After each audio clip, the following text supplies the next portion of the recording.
Oh God, you're not gonna believe what the fuck I found this week. Why don't homeless people just buy a house? You know, I've always thought of that too. If you're homeless, just buy a house.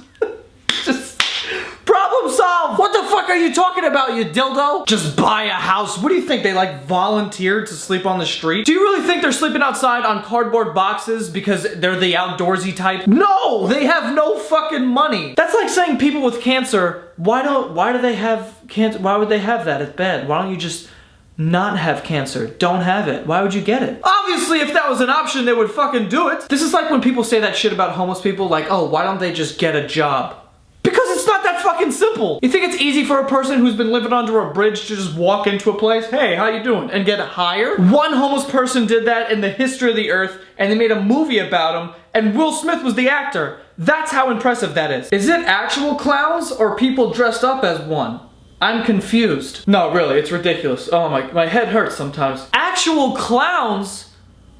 What do you think clowns are? Like an actual species? They're just like their own thing? Like there's these people that are born with red noses, size 37 feet, and red afros? I love how this girl ended this tweet also with the parentheses, I'm confused, like that was necessary. Clearly you're fucking confused. We know that. Multiple law enforcement agencies are stationed here at this middle school in Aberdeen. Alright, now listen, I'm not trying to take away from the crime that may or may not have happened at this middle school, but what the fuck is law enforcement? Law enforcement is a thing, but law enforcement are just three words that mean absolutely nothing when you put them together. Maybe this guy should stop taking pictures of the middle school and march his ass in there and enroll in some classes, because he doesn't know what the fuck's going on. Vent alert! This should be good. I tell my sons to write their spelling words, and my 10-year-old said it's too hard and he don't want to do it.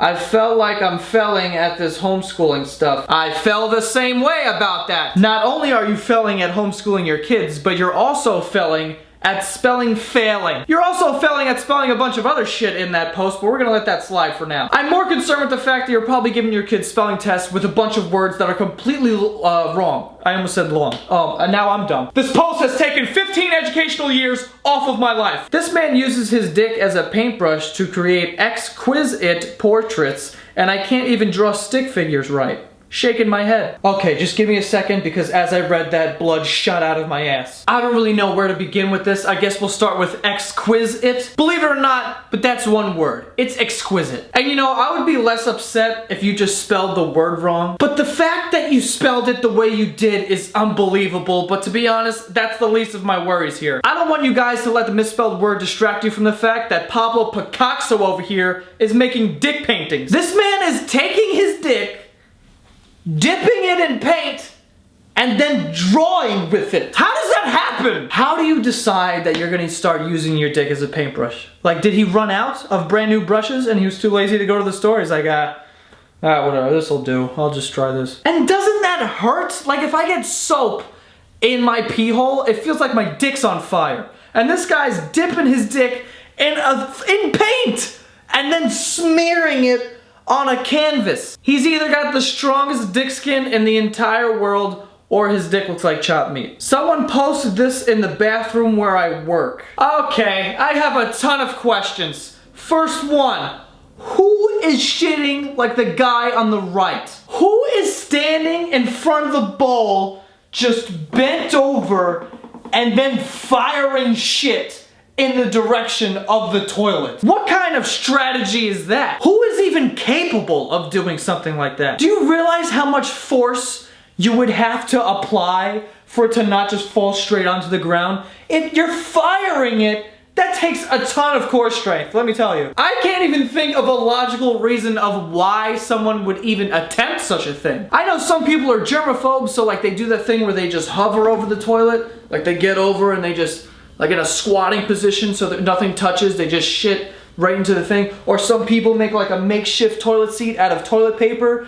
But who is just bending over and then blowing shit out of their ass as hard as they can? My second question, because the person said I found this in the bathroom at work, who is hiring this wild shitting maniac? At no point during the interview did you know that this person was clearly out of their fucking mind. You know what? That's not fair. That wouldn't come up in an interview.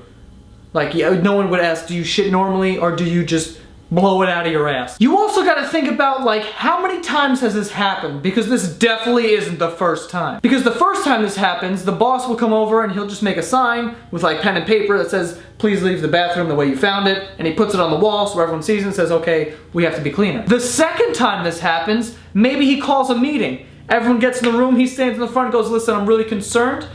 This is the second time we found an entire toilet bowl covered in shit. Looks like a shit grenade went off. Let's get it together here and not have that happen again. But the third time this happens, you're like, okay, clearly I'm not getting through to people, so I need to draw out how to properly take a shit and make a diagram for people so they know how to do it. It's amazing. That's amazing. Anyway, that's all for this week's video. Don't forget to subscribe to my podcast. It's called The Basement Yard. It comes out every Monday on iTunes and SoundCloud. And if you're interested in sports, I have a sports podcast called Veterans Minimum. That comes out on Friday on iTunes and SoundCloud. And you can go follow at Santagato Studio on Twitter to find out everything that I'm doing. And I will see you guys next week. Bow! Third try.